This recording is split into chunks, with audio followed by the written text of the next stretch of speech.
Welcome to the SAFECode e-learning course, System Hardening 101. The goal of this course is to provide you with information on the security concept of hardening, which is one of the most important concepts in security at all. At the end of the course, you will have a more detailed understanding about what hardening means, as well as which measures are commonly applied for hardening. You will see concrete examples of how hardening is applied, and we included information where you can get additional guidance for hardening-specific platforms such as Windows and Linux, since this would be way too detailed for this 101 training. The primary audience for the course are system administrators. Having an understanding of the impact of hardening and learning about common measures to implement it is helpful not only from the perspective of the system configuration process, but also from the development and deployment stage perspective of an application. If you are a software developer, you should also be aware of how hardening might affect applications, as it may lead you to designing your software differently or requiring different prerequisites from the underlying platform. Other parties involved in the process of system management, such as IT managers and IT operators, will benefit from this training as well. For this course, we recommend that you already have a certain knowledge about the system you want to harden. You need to know how it works and how to configure single components. Understanding what comprises your system in terms of components is really essential.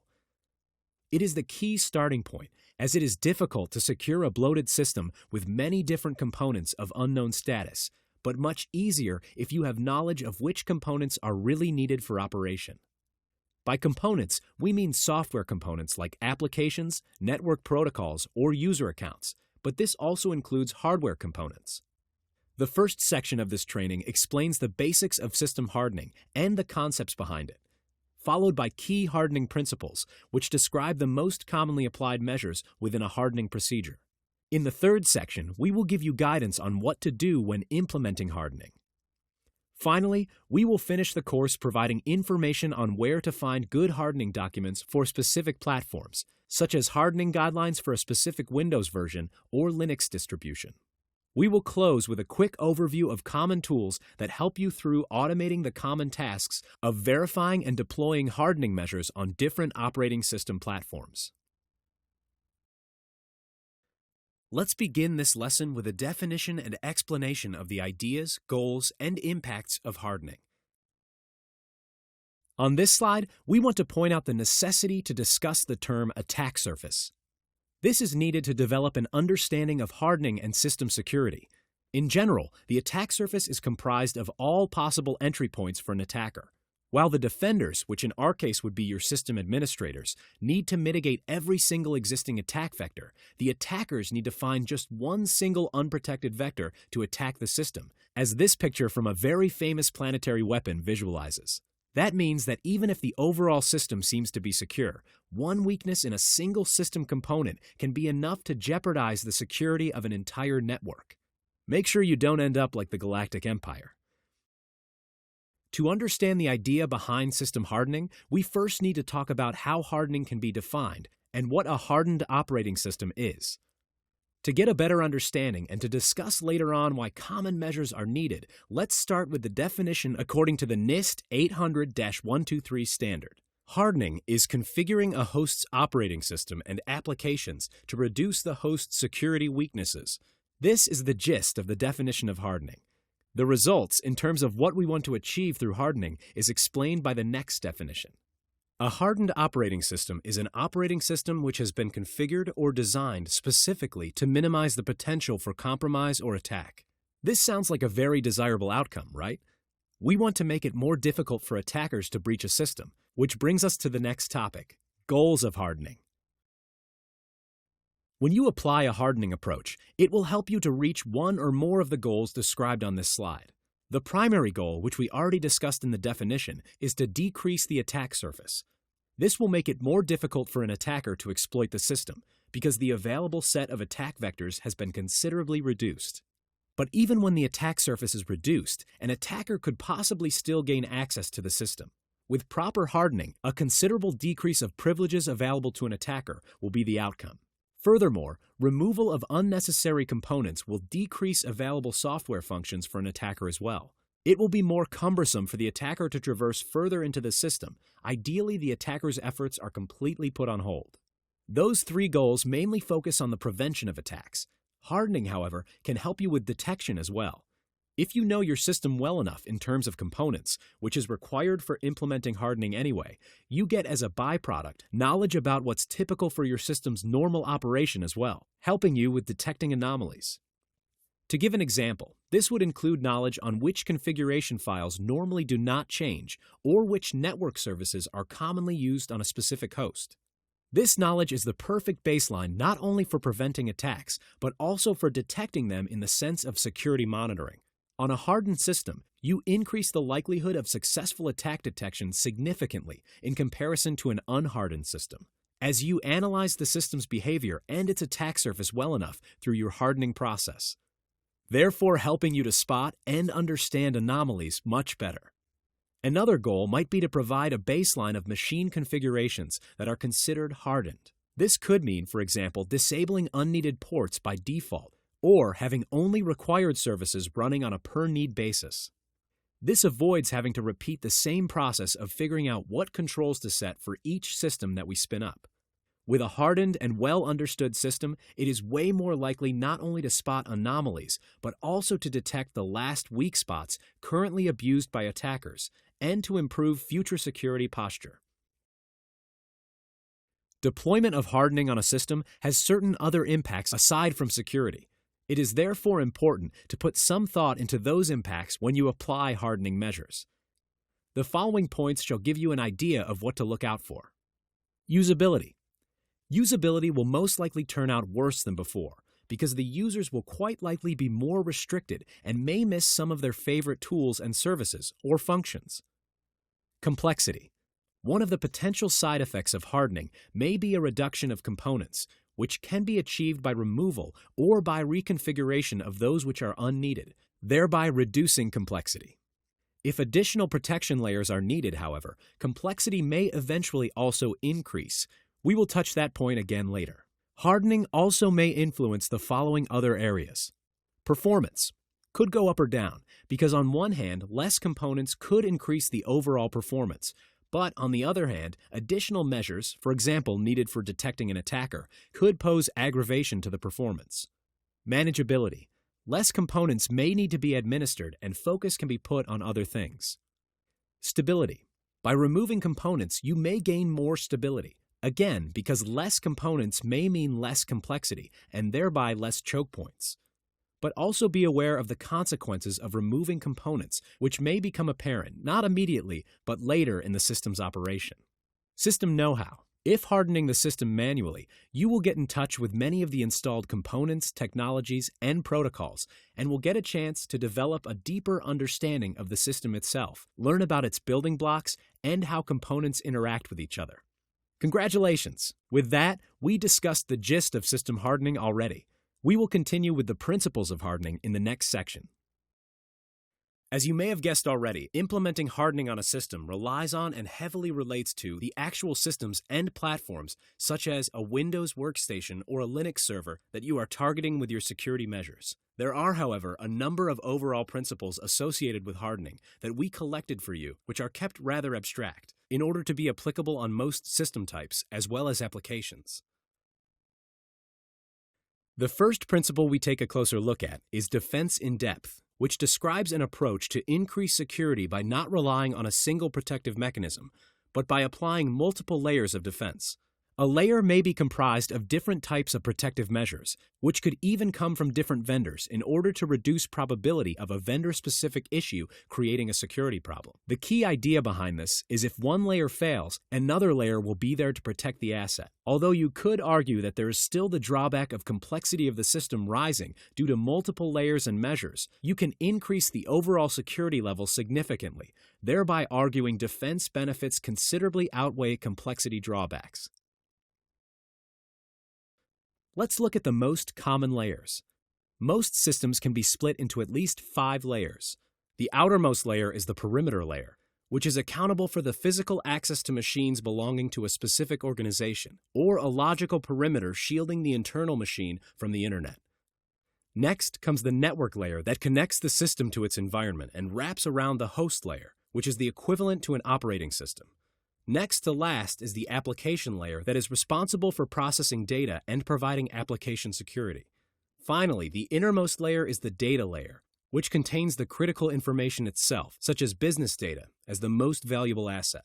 To optimize system hardening, every layer should be hardened, and measures should be designed independently from other layers. Therefore, if an attacker can disable one protective measure from an outer layer, it shouldn't influence the effectiveness of other measures on the inner layers. A good example for measures which can be applied across layers is logging. Logging is an essential part of security monitoring and should be implemented on every layer. You could, for example, log the connections at the network layer or monitor file system access, application logs, and data changes on the host layer. Another generic topic that we have to consider when implementing hardening is how we deal with privileges on a system. For that, we continue with two principles which target the issue of having privileges and their potential misuse. Again, those principles are applicable at any layer. Separation of duties is something that we already see regularly in our society, especially in governments. Our ancestors found out that a single entity having all the power, such as in dictatorships, is probably a bad idea, as it may lead to misuse of those powers. Therefore, tasks and different duties should be separated. Separation of duties defines a principle for restricting the amount of power of a single user by either requiring cooperation of another user or by separating the user's power, effectively affecting rights he or she has on a system. A good example for this is a security lock where you need two people to open it, or a bank transaction where you need multiple persons to sign it off. This kind of principle originates from military and financial security and is used commonly for critical systems and processes. Another principle is the need-to-know principle. It defines the process of limiting access to sensitive information for every user to the absolute minimum needed. This means that users only get access to exactly the information they need to complete their work or for a specific task. Like separation of duties, it was created for military purposes and is used to administrate data that needs to be kept confidential or even compartmentalized. The basic idea of the principle of least privilege in the context of system hardening is that a component within a system should only have the privileges needed to perform the task at hand. To give an example, web servers formerly used to run with super user privileges, which turned out to be a bad idea if the web server was vulnerable, thereby passing super user privileges onto a successful attacker upon exploitation. Just-in-time elevation is a concept to grant administrative privileges only temporarily and under certain circumstances. By limiting administrative users and only granting the full set of their privileges when needed, the attack surface can be reduced again. This concept is implemented, for example, in privileged access management to help restrict access privileges within the Windows Active Directory and is called just-in-time administration in this context. Through the principle of least privilege, the concept of need to know can be ensured. The principle of least privilege can again be enforced on multiple layers. The most common points are, for example, file system privileges or privileges of running processes. One way or the other, access control decisions need to be made, which are commonly implemented through one of the following three access control models. Role-based access control, RBAC, is a form of access control that is based on users' roles and responsibilities. With this, you can easily model your organization's needs, not only limited to access control, for example on file system level, but you can also limit network access based on a specific role. Mandatory access control, MAC. This type of access control adds tags to the information. Whenever a user accesses the information, the user tags will be checked against it. MAC is used for high secure and business critical applications. Discretionary access control, DAC. DAC represents the kind of access control which is default on many file systems. Authorization is granted through the identity of the user and ownership of resources and/or the membership in certain groups. In order to get a better understanding of this principle, we give an example here how to implement DAC on a Windows computer. We change the permissions of a folder as we want to deny the group called production access on one hand, while on the other hand, we want to allow read access for HR and sales. With this approach, you can easily determine which group or user will have a certain access permission on the folder. Now we are going to discuss how you can secure a system by restricting access to it. Many network protocols come pre-installed but aren't really used in operations. Open network ports are one of the elementary entry points for an attacker, and by deactivating these elements, if unneeded, the security of a system or network can be increased considerably. Vulnerability scanners and port scanner can help you to identify open ports and will give you valuable information about the services of the scanned host, which can be used to identify appropriate measures. To reduce the attack surface more effectively, try to either disable unneeded services or restrict access to them. As already mentioned, this is the essence of system hardening and needs to be at the core of your approach. An additional layer of protection that could be added to applications before an attack happens is encryption of sensitive data. In case an attacker would breach the system, he wouldn't be able to make use of this data unless he can get access to the encryption key as well.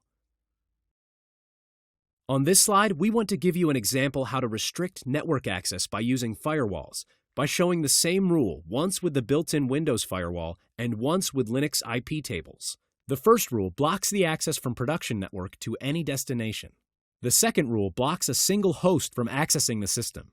In the top example, you can see how to implement the rules with the built-in Windows firewall, and the bottom image shows the output of IP tables, which is a utility for Linux firewall management. Another way to protect your system is to take a close look not only at what's going on in the file system, but by monitoring which processes are being executed through the usage of a so-called application control software, which allows you to whitelist benign applications. This type of software can block unknown applications, their processes, and files from being run through a defined set of rules. These rules identify software components by attributes like file name, size, or hash sum of the file. The security gain from application control can be quite significant, especially if your configuration is somewhat static. Of course, it depends on how granular your rules are. The only caveat is that too restrictive rules may stop required applications from working correctly. To get a good rule set for well-known applications, some vendors provide already predefined rule sets, which can be a great point to start. Another approach is letting the system learn the dependencies and behaviors of the application and derive a set of rules from it through so-called learning modes. However, these rules will not be a perfect fit and will need some manual tuning. It also might be helpful for detecting all the bloatware that might come pre-installed on the machine. Cleaning this up will ensure that no unexpected third-party software is running on the system. Remember, if we don't know which software is installed, we cannot keep track of related vulnerabilities and therefore cannot protect against them. Application control can help you to detect those applications. Using application control, however, cannot replace other measures such as antivirus. For instance, if you allow a script interpreter to run within your application control policy, you create a certain risk as you have no idea whether the interpreted scripts run malicious commands. It may be therefore necessary to define more granular rules in order to determine which scripts are allowed. If used properly, application control really can help you enforce and maintain a predefined application baseline determined through hardening, with no unknown applications running. And many modern operating systems come with application control capabilities built into the operating system already. If you have a recent Windows version installed, you get AppLocker, Microsoft's application control software, included already. For Linux, with recent distribution versions, you get similar software such as SE Linux, AppArmor, or GRSec. When discussing hardening, we also have to touch authentication and authorization, at least slightly, as hardening should also take into account the rights you distribute to your users in your user management. In order to implement user management properly, you should get an overview of the existing users and groups as well as their privileges and keep track of the account lifecycle. Taking into account the hardening principles means removing or deactivating unnecessary accounts on your operating system and reviewing pre-installed or default accounts of your applications to improve your system's security. A lot of systems come with pre-installed default users like guest or administrator. These should be deactivated if possible. If you are using password-based authentication, keep in mind that passwords can be stolen or guessed. To mitigate this risk, another factor for authentication may be introduced. There are many possible types of so-called multi-factor authentication, but the main idea behind it is that you need two different factors to successfully authenticate. There are three types of factors available. 1. Something you know, password. 2. Something you are, fingerprints. Or 3, something that you possess, a smart card. Another problem with passwords is the usage of default password, which poses a huge security risk.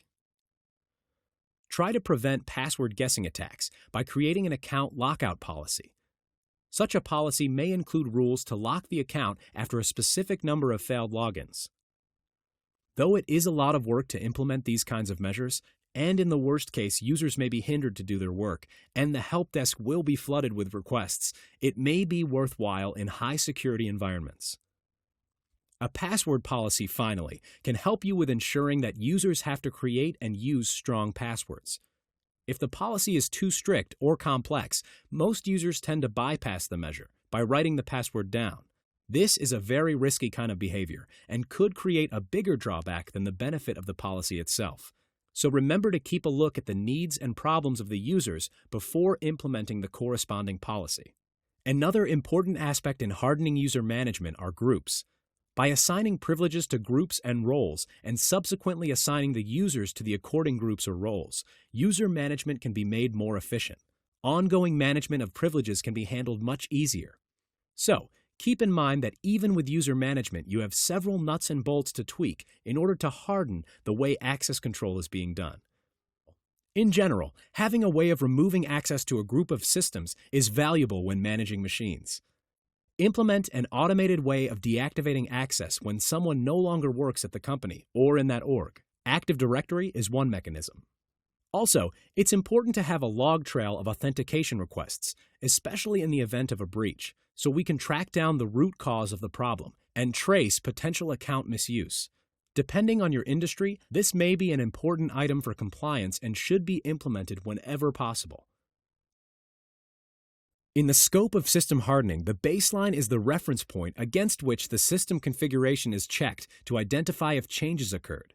The more formal definition would be that a baseline is a defined set of attributes of a system at a point in time, which serves as a reference point for system changes.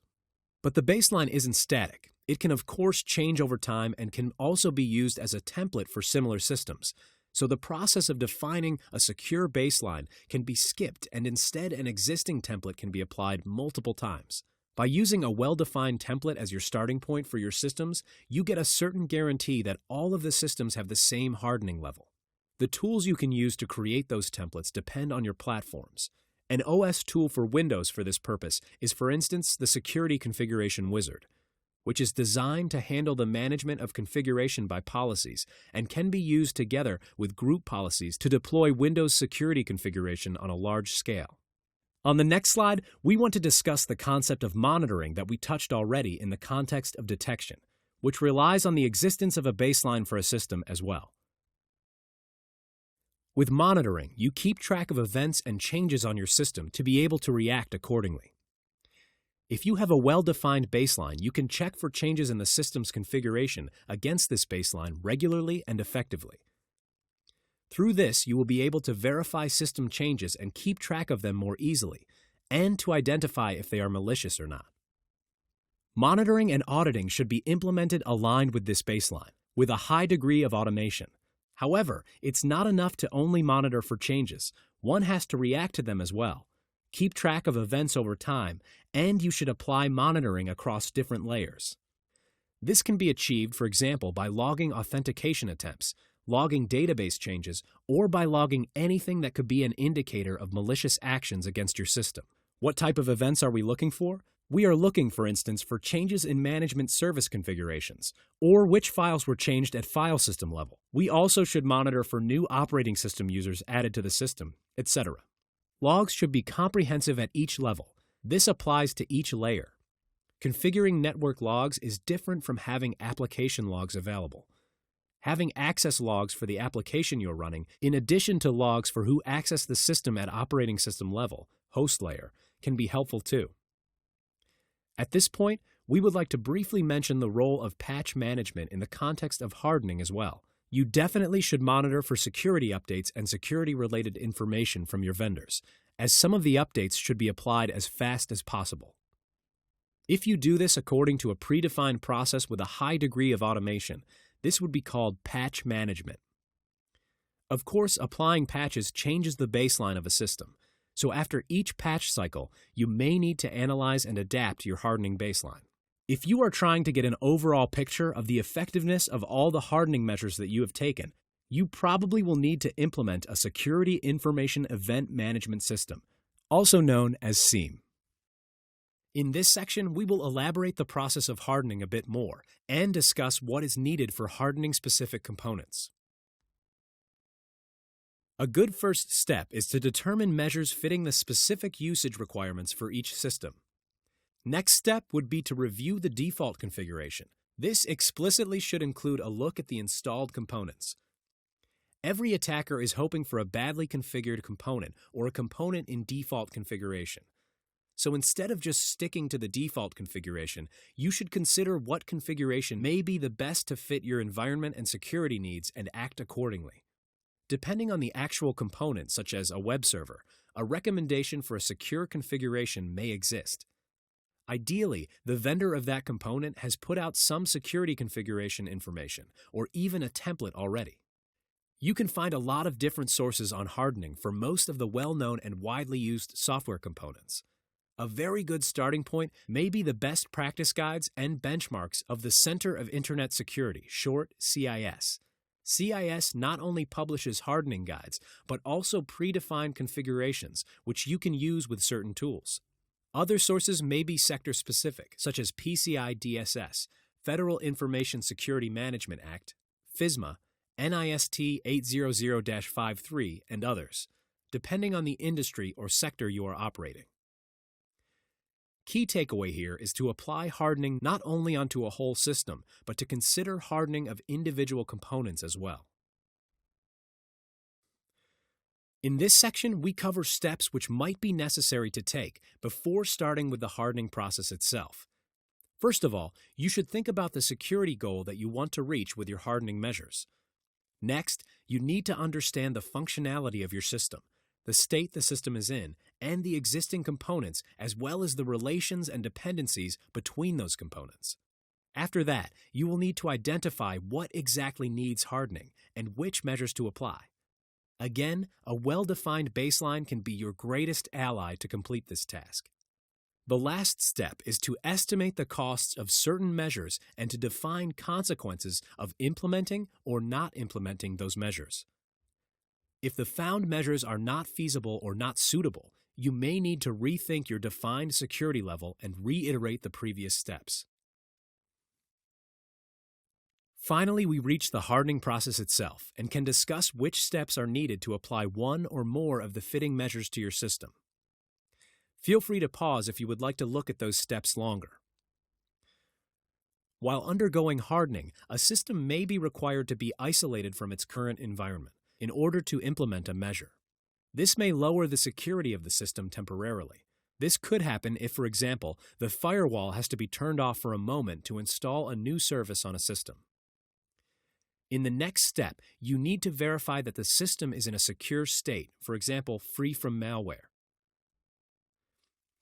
After the system is determined to be clean, it is advisable to create an inventory of all components if not yet available. The next step will be most crucial within the process, namely the actual deployment and application of hardening measures onto your system. As discussed, most of these measures include either removal or reconfiguration of a component. Once the hardening has been applied, it is highly advisable to check if your measures are effective and how the attack surface changed. In the next step, we recommend to generate a snapshot from the current hardening baseline and use it as a template for comparison and monitoring. If the system was isolated for hardening, it is now time to return the system back to its intended environment and reuse the baseline as a template for hardening other similar systems. Please note that this process is meant as a rough guidance taking into account the most critical steps. You may need to adapt it to your own needs. With this mapping, we want to explain the correlation between the layers within the defense in-depth principle and the impact of the hardening process on different layers. At the innermost layer, many steps of the process apply. First, we have to take a valid state of the data, where we can assure that the data is not corrupted. Next, we create an inventory of our data, to know where which data is stored, and which permissions apply to it. Then, we need to check the attack surface by, for example, reviewing the access permissions. Moving upwards, the next layer is the application layer, which includes nearly the same steps as the layer below, except for the last step, where we create a baseline and a template based on the installed and now securely configured applications.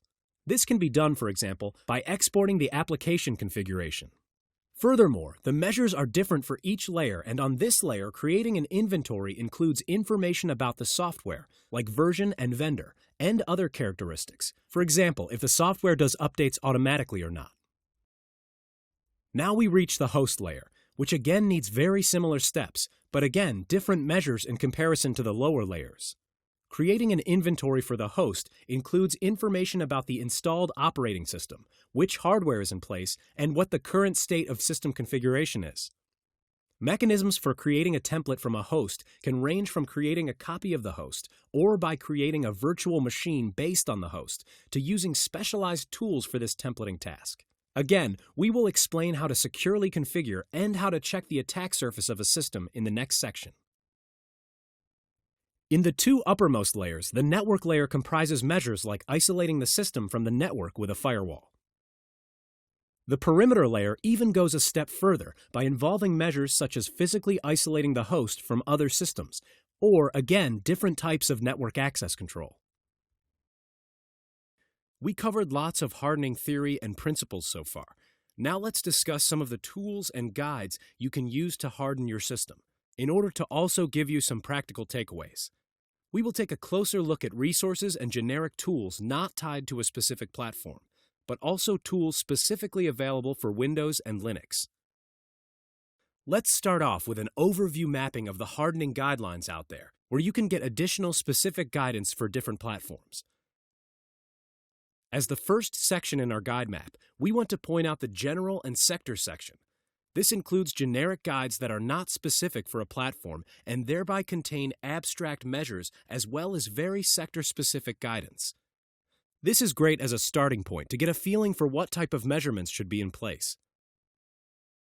Next, we move to the section for cloud applications, and here you would be well advised to look for vendor-specific hardening guidelines tied to the cloud platform.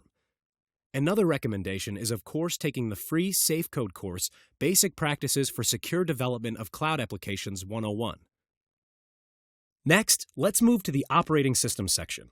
At this point, we want to introduce some of the well-known secure configuration guidelines. The most significant and up-to-date guides are the SIS benchmarks from the Center of Internet Security. Other vendor-independent sources are, for example, those stemming from governments like the Defense Information Systems Agency with their Secure Technical Implementation Guides, also known as STIGs. If you are using Windows, the System Configuration Guides as well as the official Microsoft guides will help you to harden your Windows system too. For Linux, specific hardening guides for major distributions and also some secure configuration guidelines are available as well. As we move up to the application layer, we again come across the CIS hardening guides and vendor-specific guides, for example, for hardening web servers, databases, or other applications. Besides CIS and the vendor, it is always worthwhile to take a look at the availability of best practices from third parties. Now that we covered guidance on existing hardening guides to rely on, let's jump to some practical tools which you can use to harden a system. We first take a look at a generic and mostly platform-independent tool, SIS Configuration Assessment Tool, in short, SysCat. SysCat verifies the system configuration against the newest SIS benchmark available for your platform. The application is written in Java and is being fed with a template file, and can therefore also be used for hardening check automation on a large scale. In addition to SysCat, there is also a huge variety of commercial security auditing tools, which include checks of hardening measures and do vulnerability scanning. These kinds of tools are used to assess the state of a system from the network side. They support tests according to certain standards for secure configuration, such as the ones from SIS, and can also check against a user-defined template. However, only a small part of these security audit tools are available for free. In this section, we are going to present a tool which is an effective utility for hardening Windows systems. The tool is called Microsoft Baseline Security Analyzer and can be used with the Windows Operating System family. It comes with the ability to check if all available updates are installed, and can also detect the most common Windows misconfigurations, such as guest accounts enabled. The Microsoft Baseline Security Analyzer also includes checks for a lot of Microsoft applications. For administrators who have more than one system to manage, the MBSA has the ability to be run remotely or on a command line interface. Furthermore, HTML reports can be generated from this tool, which might help you with automating your monitoring. On the next slide, we are going to show you how to use the MBSA tool. To get the current MBSA, you need to download it from the Microsoft homepage. When you open it, the first screen will give you the choice between scanning a single machine, scanning multiple machines, or reviewing an already existing report. We chose the first option and will scan the local system. On the next screen, you can set the parameters of the report by specifying the system name or IP address, the report name, and what should be scanned. After selecting what should be scanned, we start the scan process.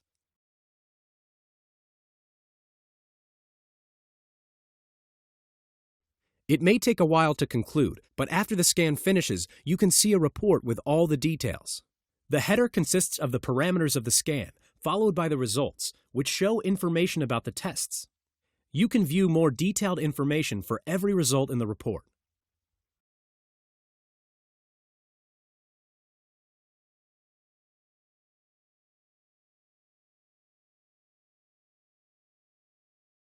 As mentioned earlier, AppLocker is an application control solution for Microsoft Windows, available in several Windows versions.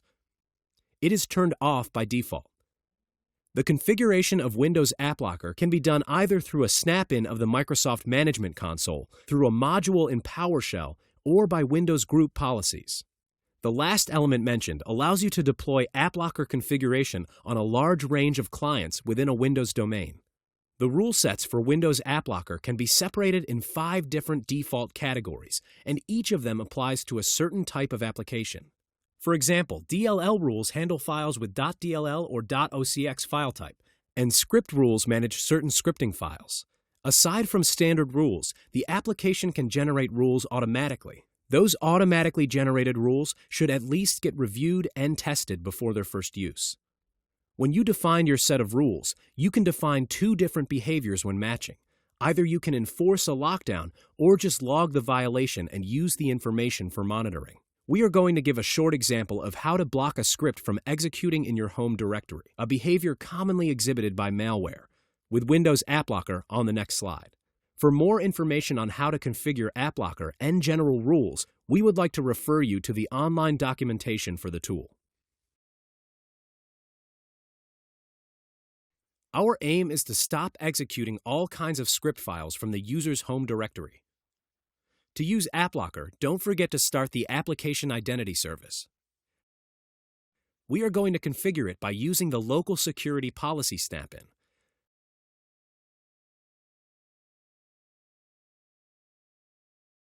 Under Application Control Policies, we find the AppLocker entry, and in the first section, we see a description of the service and some helpful information. Below, we find the settings to configure the enforcement of rules. To block the bat file from running, we create a new script rule.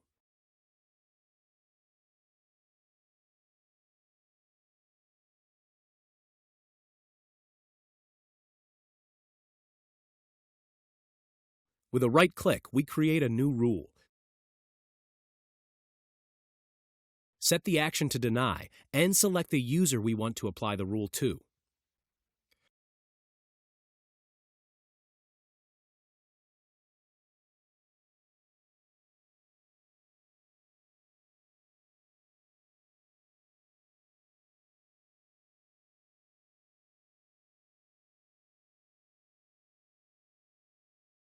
Now we need to select how to block the file. We choose by path. You have the option to add exceptions to your rule here. We see that a new rule was added and need to enforce it in the Configure Rule Enforcement entry. Now it's time to put the rule to a test. When clicking on the script, no command window or error message should be opened. If you try to execute the script per command line, you can see that it is blocked by the group policy.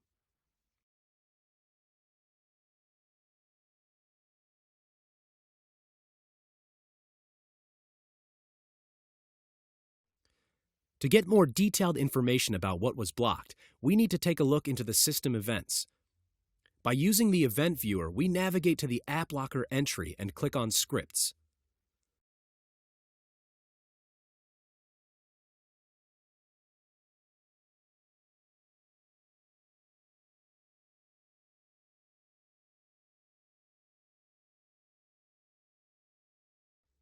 Here we see a list of monitored events about script execution.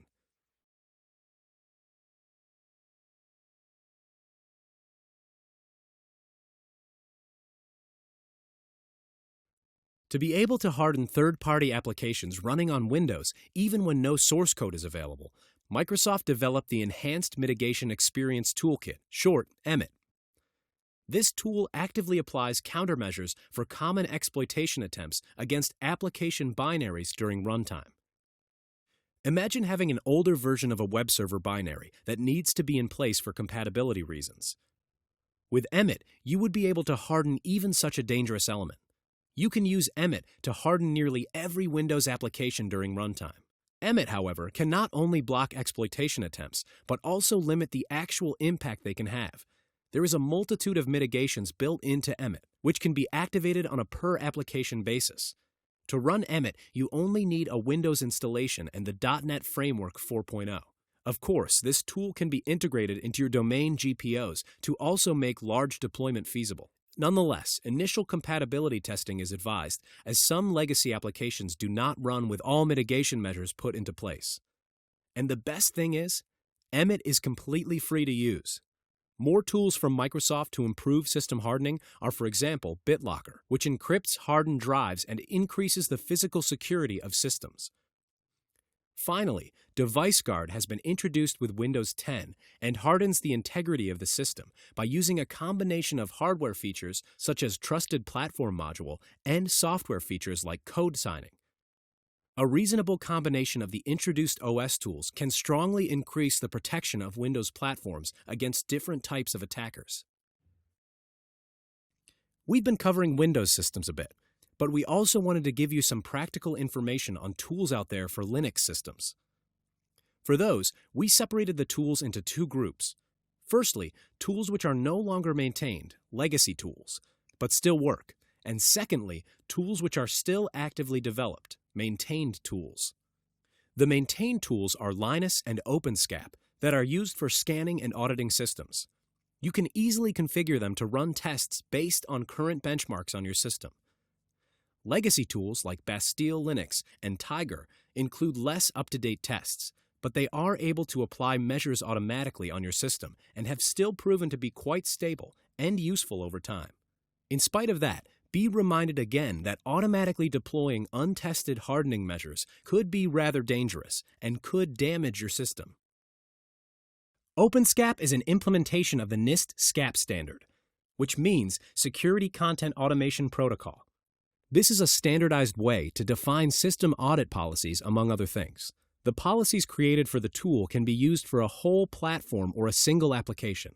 With this, you can not only audit your platform, but also apply measures automatically. A good place to look for SCAP files or secure configuration guides in general is the National Checklist Program repository. This is the U.S. government repository of publicly available security checklists, or benchmarks, and provides guides for the secure configuration of operating systems and applications. On the next slide, we give you an example of the usage of OpenSCAP. We start a PCI DSS compliance scan on a CentOS 7 machine with a number of parameters. The first option specifies the XCCDF format as source format. With the next parameter we set, we want to do an evaluation. By the next, we give an output file for the report, and the second to last option selects the profile from the XCCDF document. The last option is the XCCDF file itself, where all policies and profiles for checking are defined. If you want to know more about other available parameters for running a scan, please refer to the corresponding manual. After a successful scan, you can generate an HTML report by converting the scan result with this command. The report is stored under the name given with the output parameter. Now it's time to take a closer look at the report. The header includes a text about the scan policy, the parameters, and other interesting information. The report contains information about compliance to the SCAP security benchmark and the achieved score. The scope of the scan, the tested results, and the results of every test can be found in the Rule Results section. The results show how many of the tested rules were successful, how many rules failed, and how many didn't execute as expected. The report additionally shows how severe the impact of the failed rules is, categorized in low, medium, and high severity. The score at the end of this section in the report indicates the compliance of the system against the policy. The main part of the report consists of the results per test and a detailed view about every test with a description of how the test was done and how to mitigate your configuration if the test failed.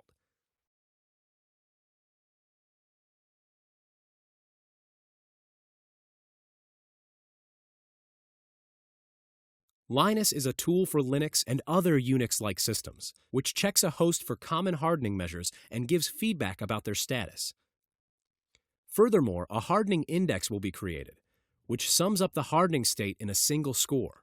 The tests and policies are written by SAFECode and are updated regularly. These tests can be run by a command line interface, and SAFECode offers a commercial PaaS version. Furthermore, Linus can be extended with plugins to fit your needs. On the next slide, we show a short screencast with the usage and output of the tool. This command will run all tests against our system and doesn't stop for asking the user questions. Now the tool conducts the system checks. You can see the tests that are being run and the status of the tests. Linus also writes a log file for further usage. After Linus collected all results, you can see a short summary of the scan, which consists of the hardening index score, the location of the log files, and some general info. Now it's again up to you to decide whether you are satisfied with that benchmark or want to improve the hardening posture. With that, we are closing out this training. To sum up, we covered the basic concepts of system hardening, and we discussed why it is important to keep the principles of system hardening in mind when configuring a system. We learned to consider the impacts of measures before applying them to a system, and we talked about verifying the effectiveness of your implemented measures regularly. Last but not least, if you want to decrease the overhead of maintaining a continuous hardening process, consider these three things. Firstly, integrate the hardening process into your existing secure development lifecycle. Secondly, use a well-defined baseline for reference. And thirdly, automate the process of hardening whenever possible. And of course, don't forget to monitor for events indicating a violation or even a breach, which should be easier to spot and hopefully doesn't succeed as you apply defense in depth and all the other principles from this module properly. Finally, we prepared a list of links and resources on this slide for you, which we have used to create this training. This information might help you to further increase your understanding of system hardening and give you more information on how to apply system hardening for specific platforms. Thank you for taking this SAFECode training course.